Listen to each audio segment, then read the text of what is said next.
Hi, in this video, we're going to take a look at power and sample size calculations. The idea here is that we're going to be doing some hypothesis testing. And maybe before I have my data, maybe after my data, I want to see how likely am I to make a type 2 error. Okay, so if I have my data in my hand, I can use what I have, and with an estimate of effect size also, I can figure out an estimate of how likely I would be for hypothesis testing to make a type 2 error. Now remember, now our type 1 error risk is our alpha. We know that that's already established. That's a part of our setup. Our type 2 error, we don't actually know until we go through more steps to figure it out. It's more complicated. Now, in this video, we're not going to be going super deep into this because we're going to let R do all the calculations. If you take a theoretical statistics course, you'll do the pencil and paper work to figure out these details. Now, another situation I could be in is before I collect my data, I want to figure out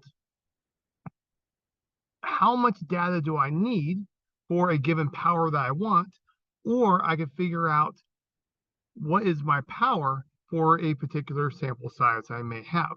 And so we'll use this to plan this for the purpose of collecting data.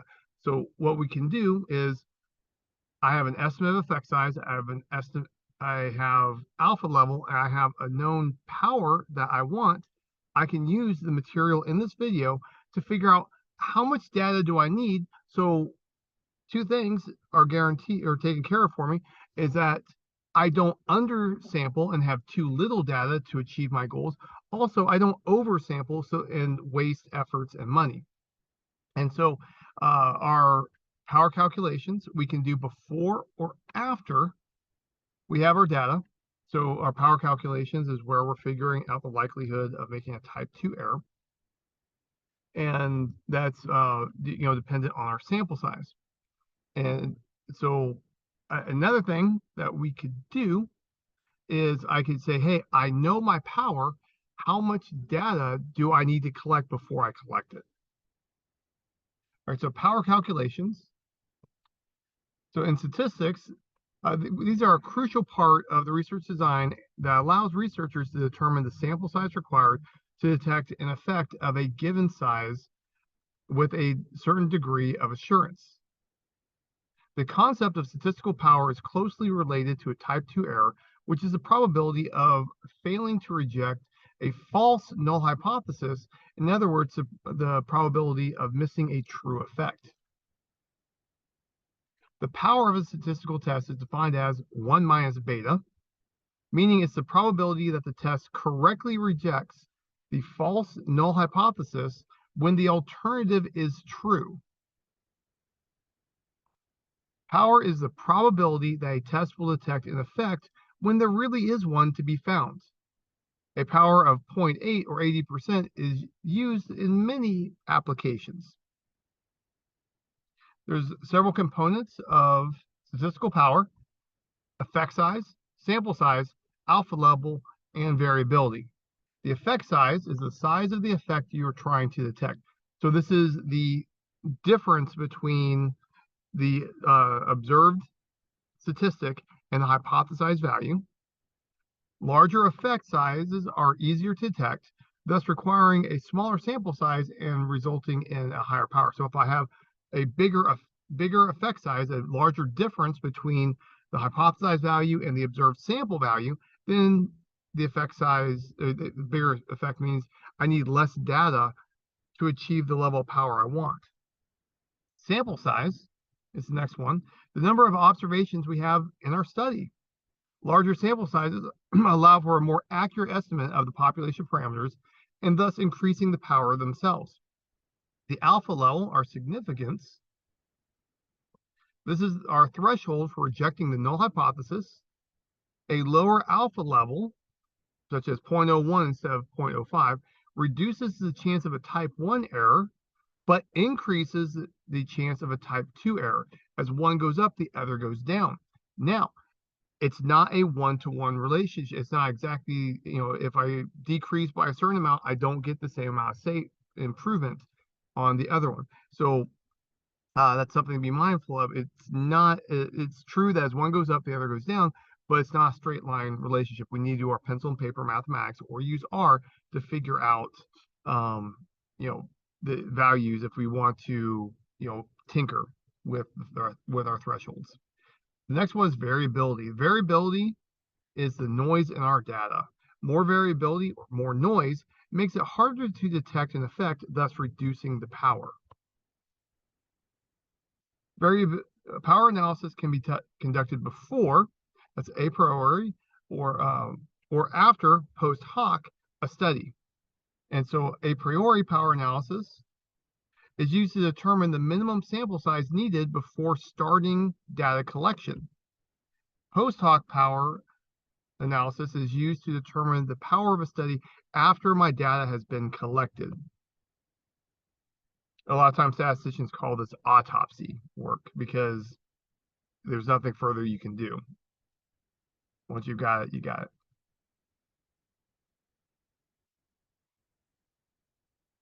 And we do this to have a better understanding of our risk of a type 2 error. Power calculations and statistics are essential for ensuring that research studies are adequately designed to detect meaningful differences when they exist, which contribute to the overall reliability and validity of statistical inferences in the scientific community. All right, so if you take a theoretical statistics course or a mathematical statistics course, you will do the pencil and paper mathematics, the theory behind calculating power. Now, we're not going to do that here. We're going to let R do this for us. So in R, there's going to be a test that we're going to be interested in, and the PWR package, the power package, has a collection of tests that are already set up to do the calculations for us, so that way we don't have to do this work. We're going to focus on the t-test, but really inside the power package, the PWR package, it's the same thing over and over and over. If you figure it out for the t-test, you figure it out for the entire package. All right, so the power t-test function performs power analysis for t-tests. And now there's several parameters that we have to plug in. N is the number of observations.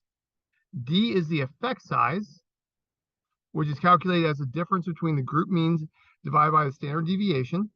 Larger values of D indicate a larger effect. This is used when you want to calculate power or sample size given a known effect size. And so frequently when we're in this position, we're using previous studies to give us an idea of what the effect size is. Or maybe we did like a quick preliminary study to collect data to get an idea of what's going on. The next one that we're interested in is our significance level, our alpha, which is the probability of rejecting the null hypothesis when the null hypothesis is correct. So we are making a mistake in that situation. Commonly used values are 0.05 and 0.01.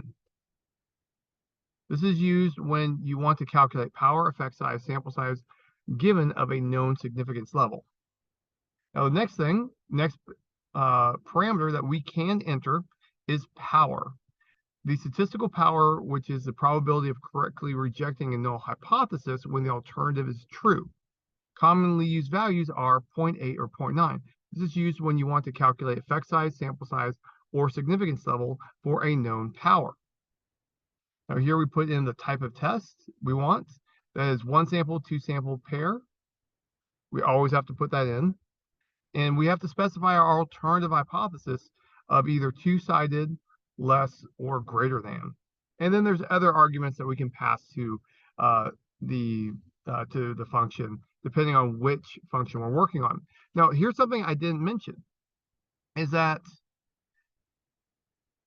maybe I know D, maybe I know the significance level, and I know the power that I want. I can use those three and calculate the sample size that I need if I have the other three. Another situation, maybe I know the sample size or the minimum sample size. I know the significance level. I know the power. I want to figure out the effect size that my test can detect.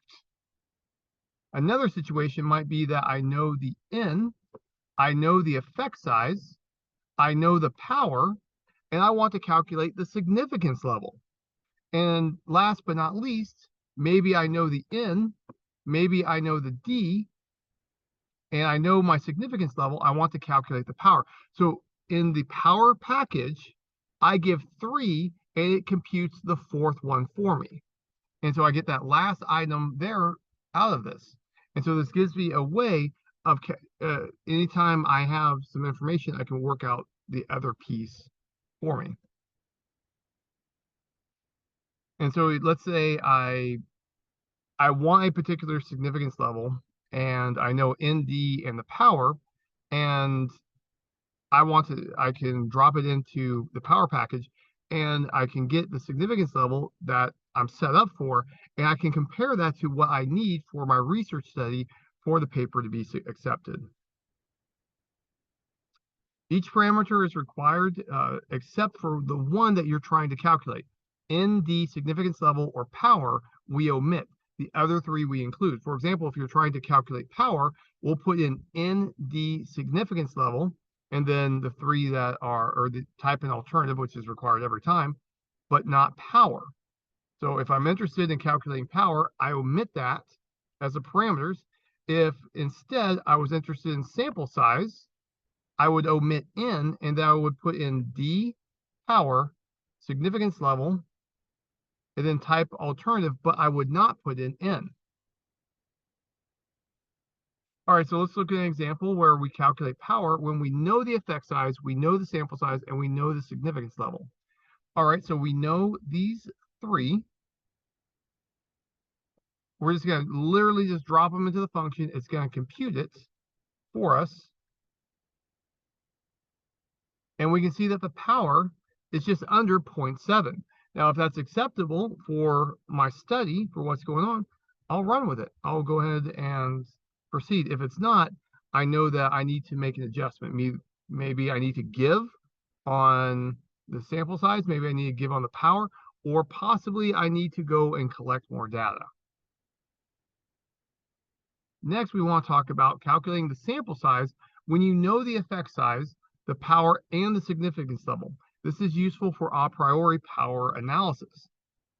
All right, so here I know my effect size, I know my size, I know my significance level. Now what I want to do is I want to calculate how much data do I need to collect to achieve these 3. And we can see that we're going to need 64 observations to reach the thresholds that we want for our study. And so when I go out and collect my data, I'll have an idea of when I can stop. Now, of course, more data is better if I'm collecting quality data. If it's a small enough number that I actually need, I might be able to put more effort into making sure I get quality data instead of quantity of data. Next, we want to calculate the effect size.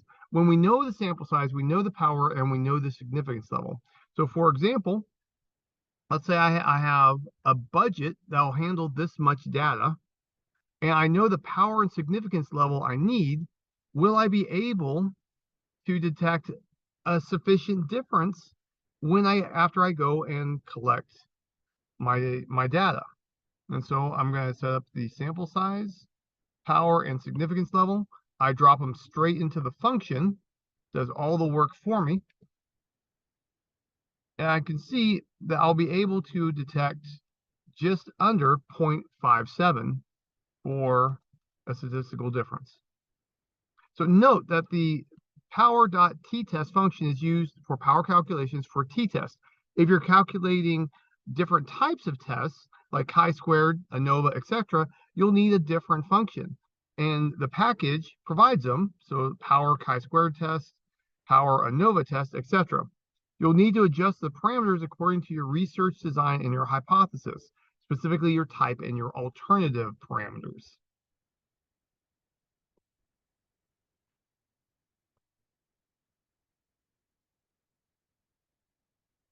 All right, so now let's focus a little bit more on sample size calculations. This is going to be very simple, or not simple, it's going to be very similar to what I've mentioned earlier, but I want to repeat it because this is a really important step in making sure that we have sufficient data for our project. We want to make sure we have enough data to reach our goals for our research study.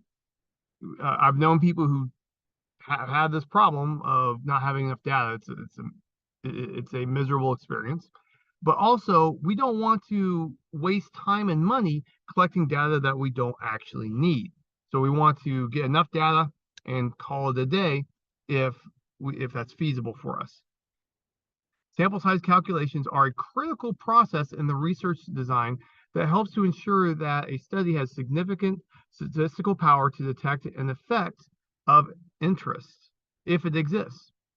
The primary goal is to choose a sample size that maximizes the precision and confidence without wasting resources or excessive data. So I get enough precision and confidence, but I don't waste anything to get it. So here are the key factors when considering sample size calculations. We looked at these just a moment ago. It's going to be effect size, significance level, power, and proportion or population variability. So the effect size, this is the magnitude of the effect we're trying to observe in the study. This is often calculated from previous studies or pilot data. Large effect size require smaller samples to detect, while small effect size require more data.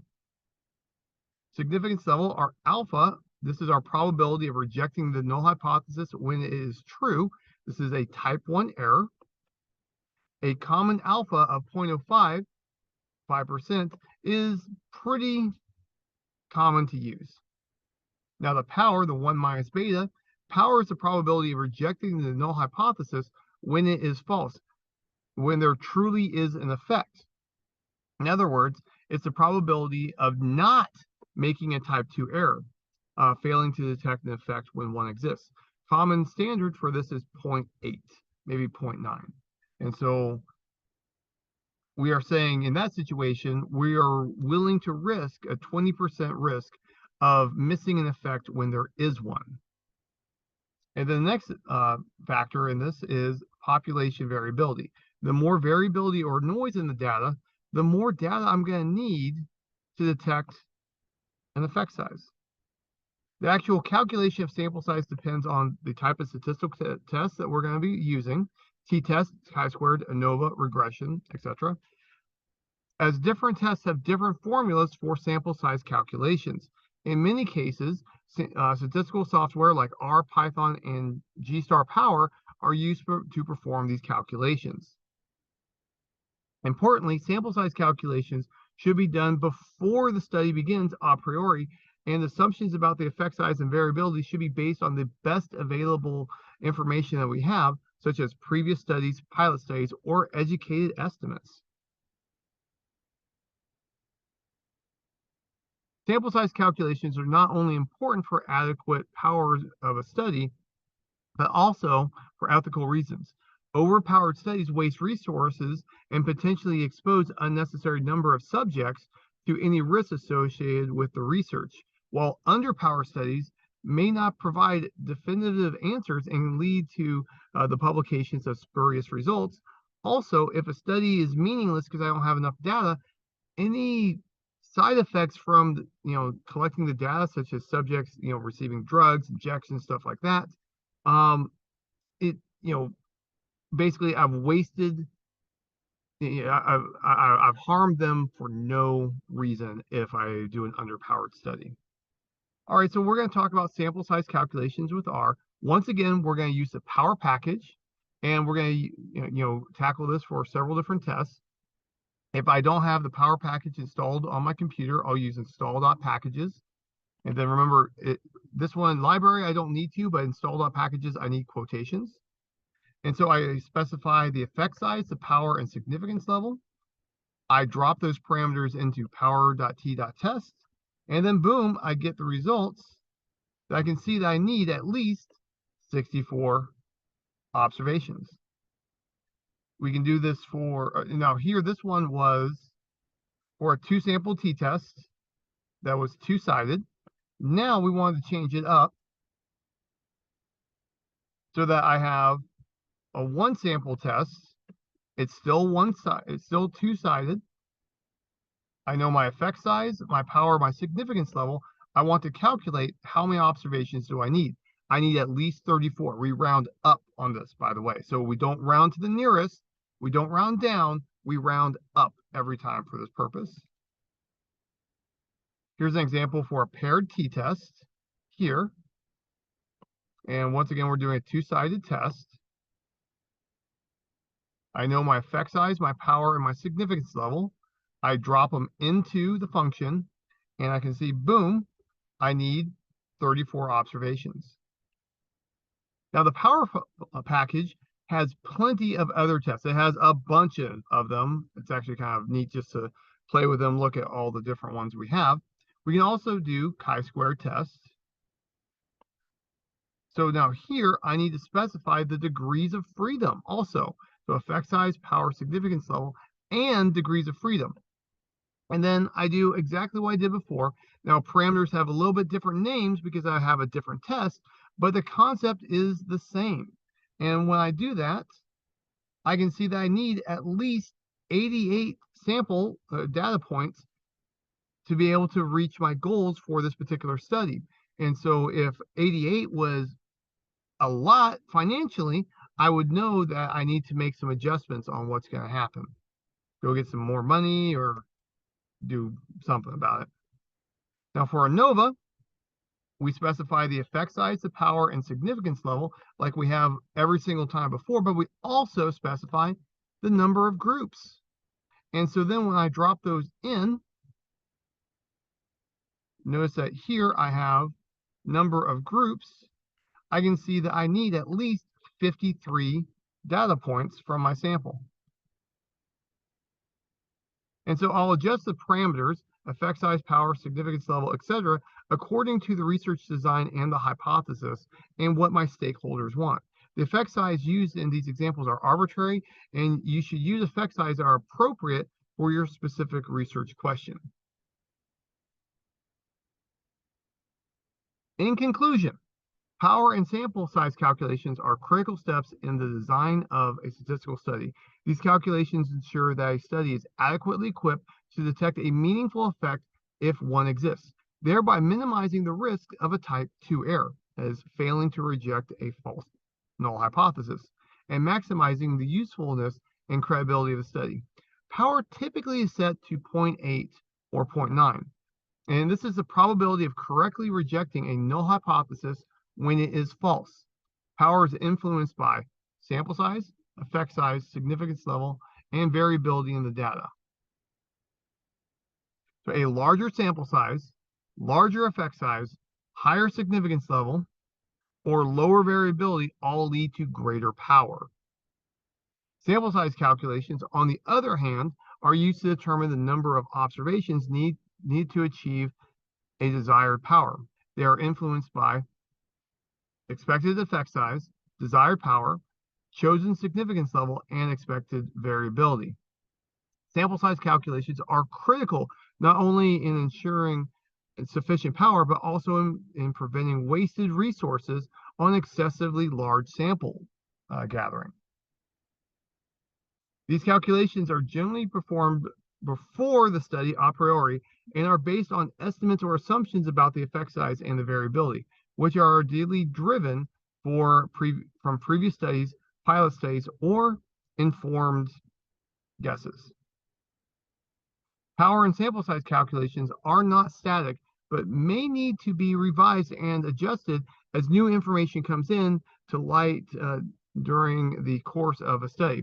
Moreover, these calculations are not the sole determinants of a study's quality. Other factors such as the validity of the measurements, the appropriateness of the statistical models, and the representativeness of the sample also play crucial roles in the overall validity and interpretability of a study's findings. Statistical software such as R offers functions to calculate power and sample size, simplifying these complex calculations and enabling researchers to focus on the conceptual understanding and practical implications of power and sample size considerations.